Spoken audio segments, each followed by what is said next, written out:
Quand les motards sont en pétard, cela s'entend. Plus de 300 deux roues ont défilé dans les rues de Châlons cet après-midi. Au premier rang de leurs revendications, l'autorisation de la circulation interfile. Cela fait des années que les motards circulent entre les voitures, surtout lorsqu'il y a des bouchons, mais cela n'est pas légal. La circulation interfile permet, nous, de fluidifier le flot de circulation et d'être en sécurité.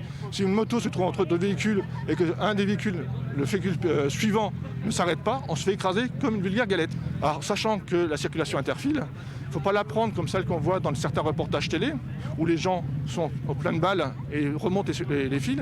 Nous, à FFMC, on préconise une circulation à vitesse réduite et remonter les fils à vitesse réduite. Depuis 5 ans, cette circulation interfile était testée dans plusieurs départements français. Jugée décevante par la sécurité routière, cette expérimentation a pris fin le 31 janvier dernier.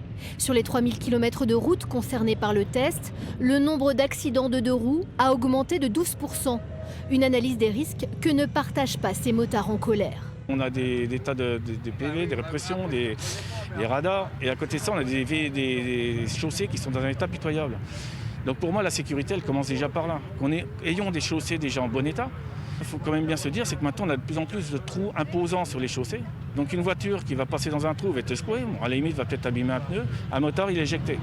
En France, la circulation interfile est assimilée à un dépassement par la droite, passible de 135 € d'amende et d'un retrait de 3 points sur le permis de conduire.